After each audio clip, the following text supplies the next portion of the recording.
കൊല്ലം കുരിപ്പുഴയിൽ UDF-ന് തലവേദനയായി Congress വിമതൻ. Forward ബ്ലോക്കിന് സ്ഥാനാർത്ഥിത്വം നൽകിയതിൽ പ്രതിഷേധിച്ചാണ് കോൺഗ്രസ് ബ്ലോക്ക് നിർവാഹക സമിതി അംഗം ജനാധിപത്യ മുന്നണി സ്ഥാനാർത്ഥി എന്ന പേരിൽ മത്സരിക്കുന്നത്. കോൺഗ്രസ് പതാകയും ഷോളും അണിഞ്ഞ് പ്രചാരണത്തിനിറങ്ങുന്ന ഷാനവാസ് മോത്തിക്കൊപ്പം നാട്ടിലെ മുഴുവൻ കോൺഗ്രസ് പ്രവർത്തകരും ഉണ്ട് എന്നുള്ളതാണ് പ്രത്യേകത.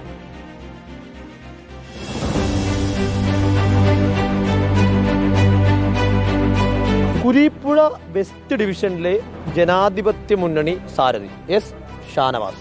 ചിഹ്നം മൊബൈൽ.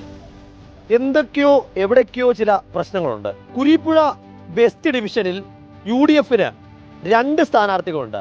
ഒന്ന് ഔദ്യോഗിക സ്ഥാനാർത്ഥിയും മറ്റൊന്ന് കോൺഗ്രസ് സ്ഥാനാർത്ഥിയും. ഔദ്യോഗിക സ്ഥാനാർത്ഥിയായി നിശ്ചയിച്ചിരിക്കുന്നത് ഫോർവേഡ് ബ്ലോക്കിലെ ഷംനാദ് എന്ന വ്യക്തിയാണ്. എന്നാൽ അതിനെ എതിർത്തുകൊണ്ട് ഇപ്പോൾ കോൺഗ്രസിന്റെ പ്രദേശത്തെ സജീവ പ്രവർത്തകരും മുൻ ഭാരവാഹിയുമായിട്ടുള്ള ഷാനവാസ് മത്സരിക്കുകയാണ്. അപ്പോൾ എന്തുകൊണ്ടാണ് ഇത്തരത്തിലൊരു തീരുമാനമെടുത്തത്?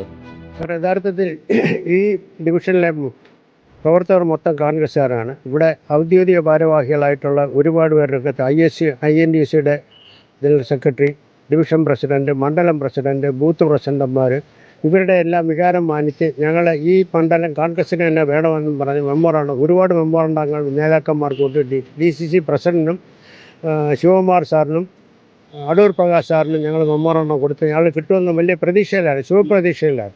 ഞങ്ങൾ പോലും അറിയാണ് ഫോർവേഡ് ബ്ലോക്കിന് വേണ്ടി ഈ ഒരു സീറ്റ് നേതൃത്വം നൽകി കഴിഞ്ഞത്. പത്രത്തിൽ കൂടാണ് ഞങ്ങൾ അറിഞ്ഞത് ഫോർവേഡ് ബ്ലോക്കിന് സീറ്റ് കൊടുത്തതായിട്ട്. യഥാർത്ഥത്തിൽ ഇവിടെ ഫോർവേഡ് ബ്ലോക്കിൻ്റെ ഒരു പ്രവർത്തകൻ പോലും ഇല്ല, ഒരൊറ്റ പ്രവർത്തകനില്ല. ഇപ്പോൾ ഇവിടെ കോൺഗ്രസിന്റെ പതാകയും ഷാളും ഒക്കെ അണിഞ്ഞാണ് താങ്കൾ പ്രചരണം നടത്തുന്നത്. UDF-ലെ പ്രധാന കക്ഷിയാണ് കോൺഗ്രസ്. അങ്ങനെയുള്ള ഒരു കോൺഗ്രസിന്റെ ഒരു വിഭാഗം മുഴുവനായി മാറി നിൽക്കുമ്പോൾ അത് നേതൃത്വം പരിഗണിക്കേണ്ടതല്ലേ? പരിഗണിച്ചില്ല. നാളിതുവരെ പരിഗണിച്ച ഒരു ചർച്ചയ്ക്ക് പോലും വിളിച്ചിട്ടില്ല. കോൺഗ്രസിലെ വിമതനല്ല, കോൺഗ്രസിന് വേണ്ടി സീറ്റ് ചോദിക്കുന്ന വിമതനാണ്. കോൺഗ്രസ്സുകാർ മത്സരിച്ചാൽ മാത്രം ജയം കിട്ടൂ എന്ന് വിശ്വസിക്കുന്ന ഒരു കൂട്ടം വിമതരാണ് എനിക്ക് പിന്നിലുള്ളത്. അവർക്ക് നടപടിയെ ഭയമില്ല എന്ന വാക്കിൽ അവർ ഉറച്ചു നിൽക്കുന്നു. തെരഞ്ഞെടുപ്പിനെ നേരിടാമെന്ന് തന്നെയാണ് അവരുടെ പ്രഖ്യാപനം. വീഡിയോ ജേർണലിസ്റ്റ് അബു താഹിറിനൊപ്പം റിപ്പോർട്ടർ ഗോപാൽ ശിലാസനൽ, ഇൻ റിപ്പോർട്ടർ, കൊല്ലം.